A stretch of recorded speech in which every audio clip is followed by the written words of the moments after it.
दोस्तों, आप सभी का बहुत बहुत स्वागत है हमारे चैनल में। इस वीडियो के अंदर अभी हम लोग ह्यूमन बॉडी यानी मानव शरीर, ये काफ़ी ज़्यादा इम्पोर्टेंट टॉपिक है। इससे रिलेटेड 100 क्वेश्चन इस वीडियो में देखने वाले हैं। वीडियो पसंद आए वीडियो को लाइक करें, अपने दोस्तों में शेयर कर सकते हैं। चैनल पर नया सब्सक्राइब करके बेल आइकन प्रेस करें। चलिए शुरू करते हैं। देखिए यहाँ पर हमारा पहला क्वेश्चन दिया गया है, मनुष्य में कुल कितनी हड्डियाँ होती है। तो देखिए करेक्ट आंसर बी हो जाएगा। मनुष्य में कुल 206 हड्डियाँ होती है, आपको याद रखना है। आगे बढ़ते हैं। दूसरा क्वेश्चन दिया गया है, नवजात शिशुओं में हड्डियों की संख्या लगभग कितनी होती है। तो देखिए नवजात जो शिशु होते हैं उनमें हड्डियों की संख्या लगभग 300 होती है। कितनी होती है? लगभग में 300 होती है। ऑप्शन सी यहाँ पर करेक्ट हो जाएगा। तीसरा क्वेश्चन दिया गया है, मनुष्य की खोपड़ी में कितनी अस्थियाँ होती है। मनुष्य की जो खोपड़ी होती है उसमें हड्डियों की संख्या कितनी होती है। तो देखिए करेक्ट आंसर ऑप्शन ए हो जाएगा, 8 अस्थियाँ होती है। चौथा क्वेश्चन दिया गया है, मनुष्य के शरीर में पसलियों के कितने जोड़े होते हैं।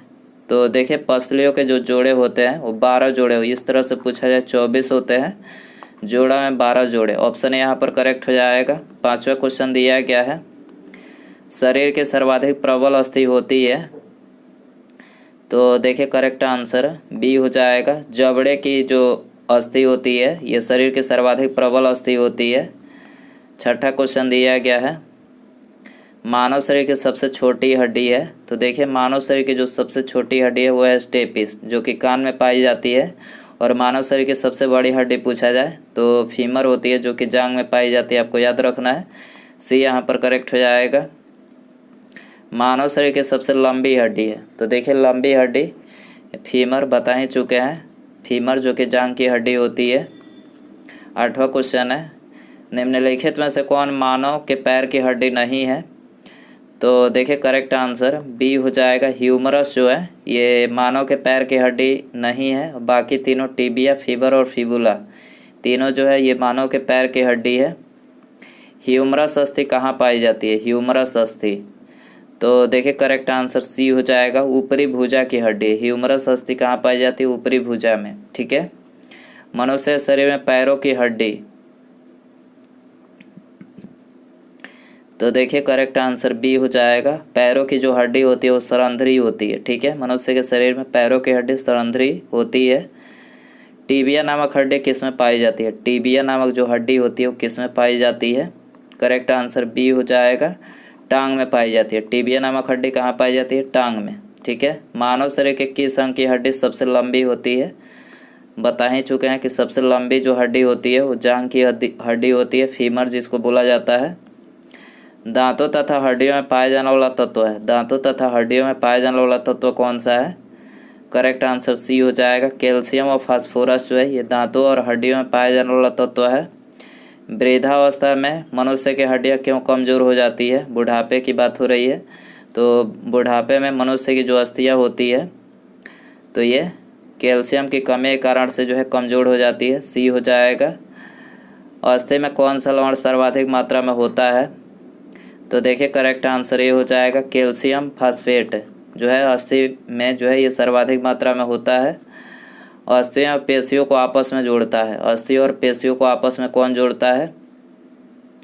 करेक्ट आंसर बी हो जाएगा। टेंडन जो होता है अस्थि और पेशियों को आपस में जोड़ता है। मानव के जीवन काल में कितने दांत 2 बार विकसित होते हैं? तो देखिए करेक्ट आंसर सी हो जाएगा। मनुष्य के जीवन काल में 20 दांत ऐसे होते हैं जो 2 बार विकसित होते हैं। मानव शरीर में पाचन का अधिकांश भाग किस अंग में संपन्न होता है? पाचन का अधिकांश भाग, तो देखिए करेक्ट आंसर सी हो जाएगा, छोटी आंत में संपन्न होता है। मनुष्य में पाचन क्रिया कहाँ प्रारंभ होती है? तो देखिए करेक्ट आंसर सी हो जाएगा, मुख में। मनुष्य में पाचन क्रिया कहाँ प्रारंभ होती है? मुख में होती है। ठीक है। मनुष्य की पाचन नली लगभग कितने फीट लंबी होती है? करेक्ट आंसर डी हो जाएगा, 32 फीट। ठीक है, मनुष्य की जो पाचन नली होती है वो 32 फीट लंबी होती है, 32 फीट। ठीक है।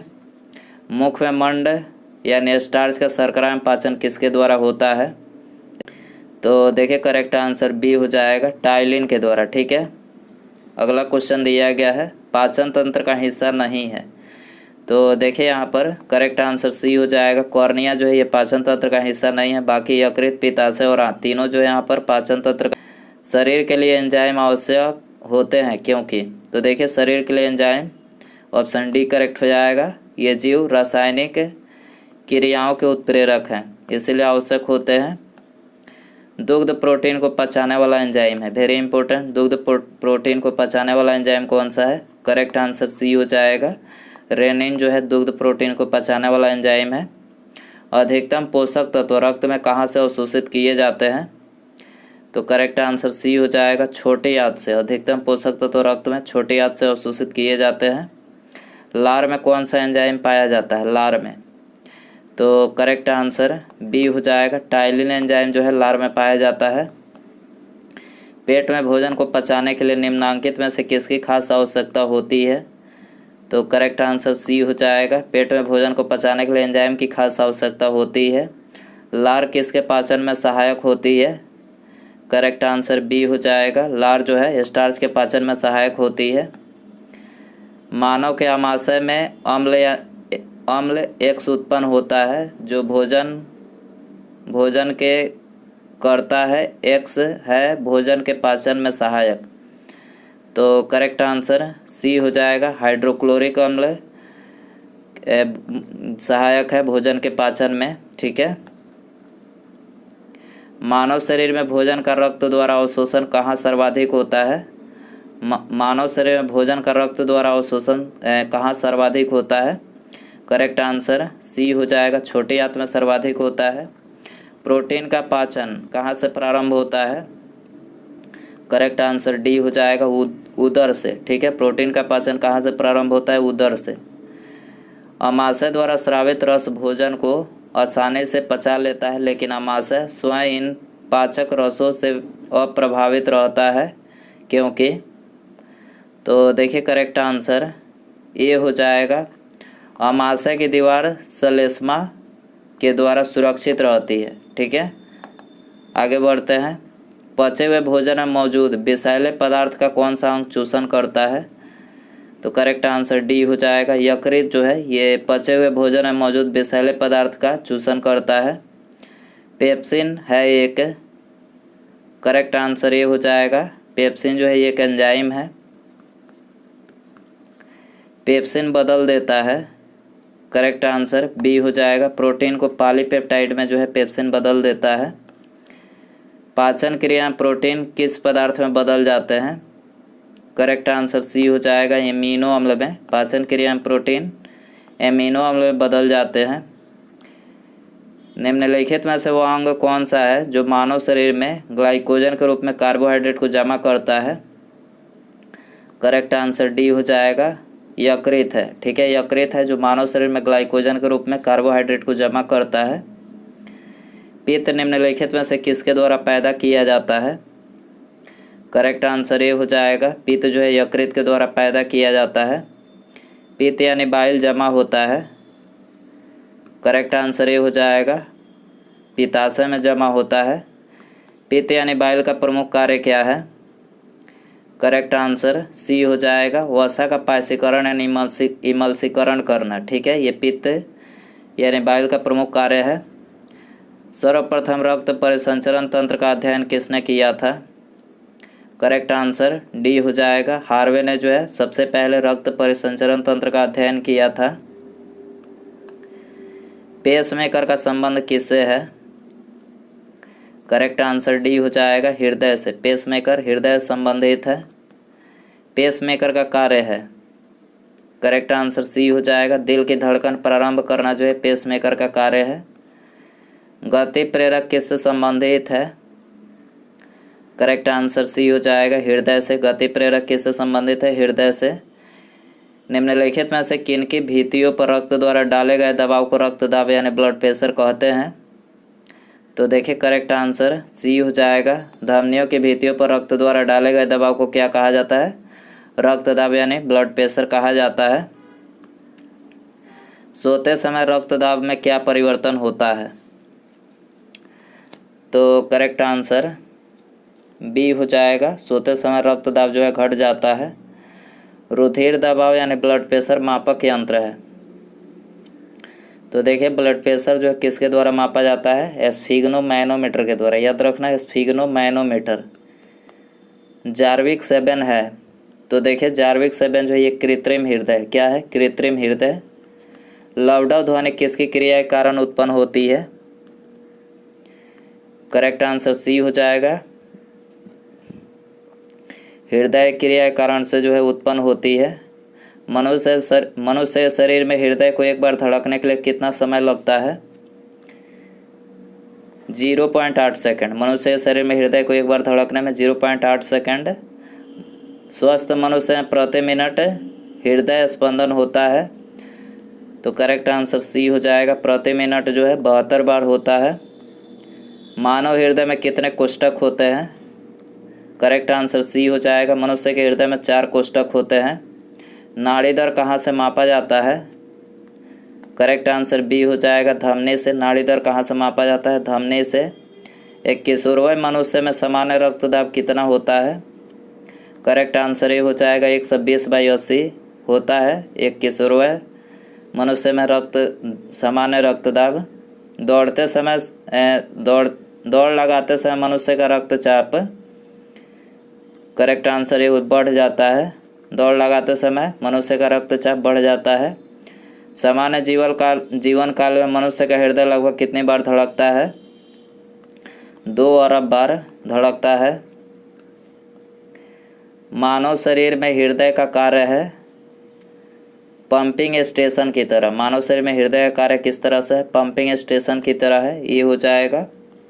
शरीर की विशालतम धमनी है, करेक्ट आंसर बी हो जाएगा। एआर्टा जो है ये शरीर की विशालतम धमनी है। स्वस्थ मनुष्य शरीर में कुल कितनी मात्रा होती है? रक्त की कुल मात्रा कितनी होती है? करेक्ट आंसर सी हो जाएगा। शरीर के वजन का 7% जो है एक स्वस्थ मानव शरीर में रक्त की मात्रा होती है। एक वयस्क में रक्त का औसत आयतन होता है, करेक्ट आंसर सी हो जाएगा। 5 से 6 लीटर होता है। मानव रुधिर का पीएच है, करेक्ट आंसर डी 7.4 जो है मानव रुधिर का पीएच है। मानव शरीर में रुधिर बैंक यानी ब्लड बैंक का कार्य कौन करता है? करेक्ट आंसर ये हो जाएगा तिलिया यानी पलिया, जिसको स्प्लीन बोला जाता है अंग्रेजी में। मानव रक्त प्लाज्मा में प्रायः पानी की प्रतिशत मात्रा कितनी होती है? करेक्ट आंसर डी हो जाएगा। 91 से 92% जो है पानी की प्रतिशत मात्रा होती है। पानी की प्रतिशत मात्रा में भिन्नता होती है 91 से 92%, ठीक है। रक्त में पाई जाने वाली धातु है, करेक्ट आंसर डी हो जाएगा। रक्त में लोहा यानी आयरन धातु पाया जाता है। रक्त का शुद्धिकरण कहाँ होता है? फेफड़ा, यकृत, किडनी, तीनों जगहों पर रक्त का शुद्धिकरण होता है, ये सभी हो जाएगा। निम्नलिखित में से कौन सा कथन सही है? शरीर में सारा रक्त किडनी के माध्यम से शुद्ध होता है, ये वाला ऑप्शन सी करेक्ट है यहाँ पर। मानव शरीर में खून के शुद्धिकरण की प्रक्रिया को क्या कहते हैं? डायलिसिस कहते हैं। खून के शुद्धिकरण की प्रक्रिया को डायलिसिस कहते हैं। रक्त में लाल रंग किसके कारण होता है? हीमोग्लोबिन के कारण से। रक्त में लाल रंग हीमोग्लोबिन के कारण से होता है। हीमोग्लोबिन में होता है लोहा होता है, क्या होता है? लोहा। शरीर में हीमोग्लोबिन का कार्य है ऑक्सीजन का परिवहन। शरीर में हीमोग्लोबिन का क्या कार्य है? ऑक्सीजन का परिवहन है। हीमोग्लोबिन किसका महत्वपूर्ण घटक है? आरबीसी का महत्वपूर्ण घटक है हीमोग्लोबिन।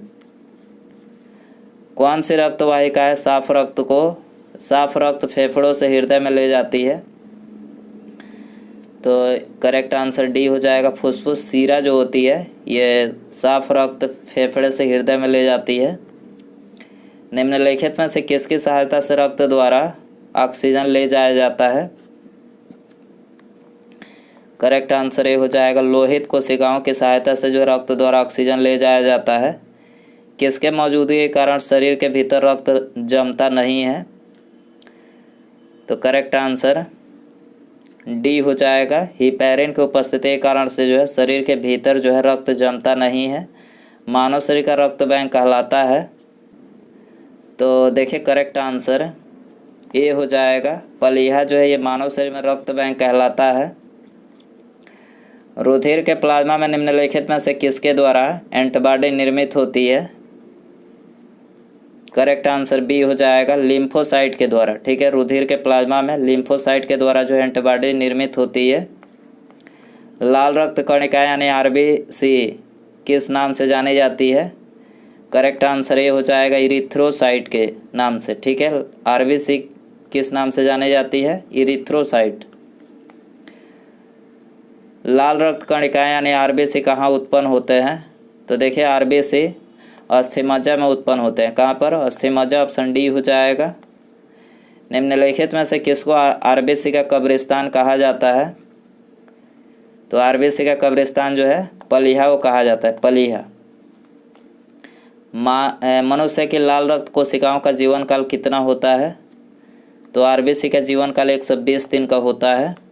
डब्ल्यूबीसी का पूछा जाए तो 1 से 4 दिन का, 1 से 4 दिन का डब्ल्यूबीसी का होता है।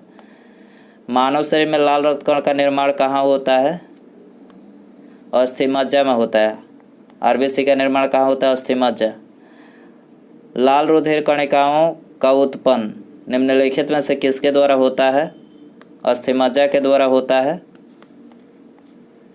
उच्च उनतास पर मानव शरीर में आरबीसी, तो आरबीसी की संख्या बढ़ेगी उच्च उनतास पर। ठीक है, सफ़ेद रक्त कण यानी डब्ल्यूबीसी का मुख्य कार्य है, डब्ल्यूबीसी का मुख्य कार्य है रोग प्रतिरोधक क्षमता धारण करना। ठीक है, मनुष्य के रक्त में श्वेत रक्त कणिकाओं की कौन सी किस्म अधिक होती है? तो आरबीसी की किस्म जो अधिक होती है न्यूट्रोफिल्स, डी हो जाएगा। जब कोई बाहरी पदार्थ मानव रुधिर प्रणाली में प्रविष्ट होता है तो प्रतिक्रिया कौन प्रारंभ करता है?